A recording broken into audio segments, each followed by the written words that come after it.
शरीर की बात करें तो प्रथम भाव ब्रेन और फेस होता है। प्रथम भाव, जिसे लग्न या लग्नेश भी कहा जाता है, यह स्वयं का घर है क्योंकि यह आपका और आपके दिखने के तरीके का प्रतिनिधित्व करता है।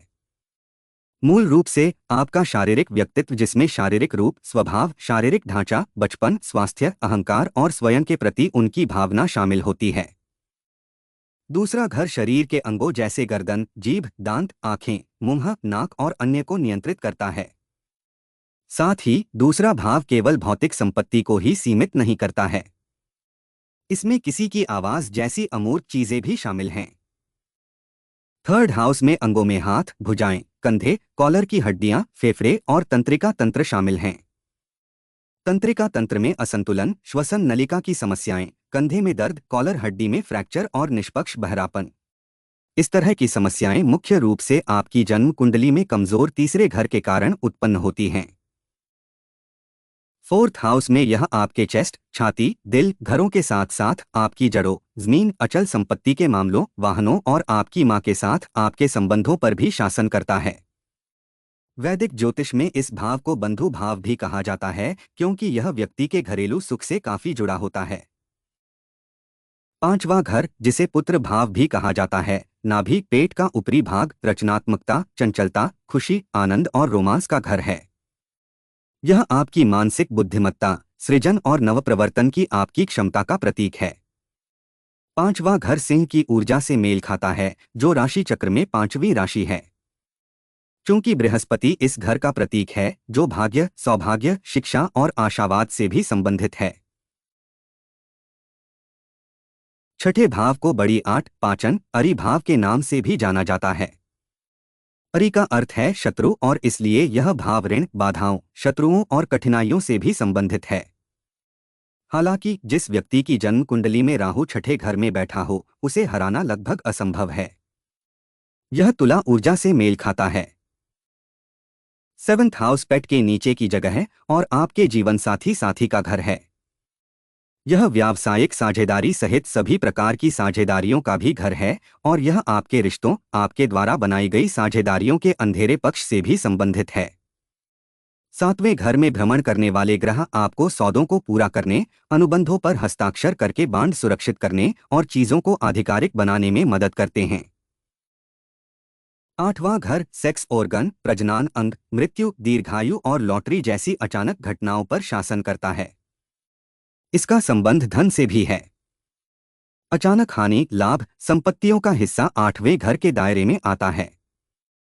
यदि किसी की जन्म कुंडली के आठवें घर में शनि बैठा है तो संभावना है कि व्यक्ति को पैतृक संपत्ति विरासत में मिलेगी।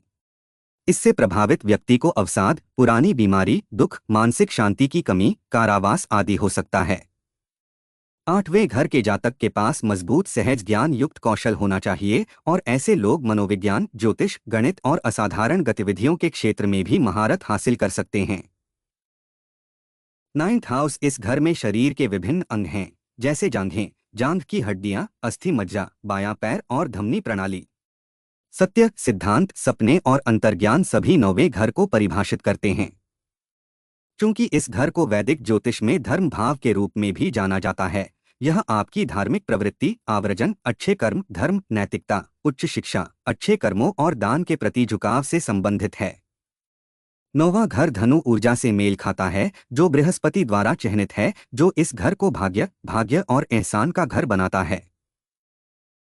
टेंथ हाउस में घुटना आपके काम के प्रकार, आप जिस पेशे में हैं, आपकी प्रतिष्ठा आदि से संबंधित है।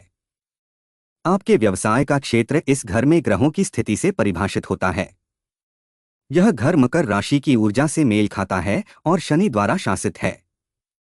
इस घर द्वारा शासित शरीर के विभिन्न अंग घुटने, घुटने की टोपी, हड्डियां और जोड़ हैं।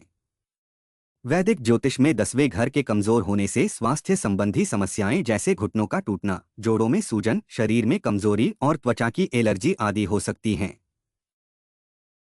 11th हाउस पैर की पिंडली, धन और आय, नाम, प्रसिद्धि का एक मजबूत संकेतक है और यह निर्धारित करने में भी भूमिका निभाता है कि आपको क्या लाभ मिलता है।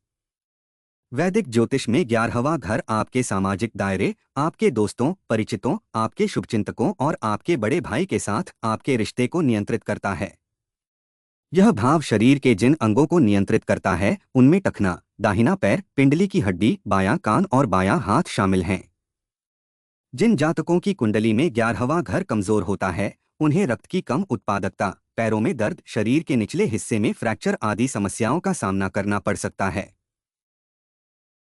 12th हाउस से फुट यानी पाँव जीवन चक्र के अंत और आपकी आध्यात्मिक यात्राओं की शुरुआत का प्रतिनिधित्व करता है। इसे अचेतन, आत्मविनाश और कारावास का घर भी कहा जाता है। कमजोर 12वां घर जातक को अपने साथी, माता पिता, दोस्तों और पड़ोसियों जैसे लोगों से अलगाव दे सकता है। वैराग्य मृत्यु के रूप में भी हो सकता है। अधिकतर यह अमूर्त चीजों को नियंत्रित करता है।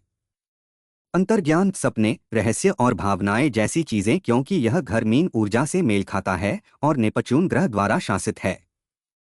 बाईं आंख, पैर और लसीका प्रणाली का ख्याल रखता है।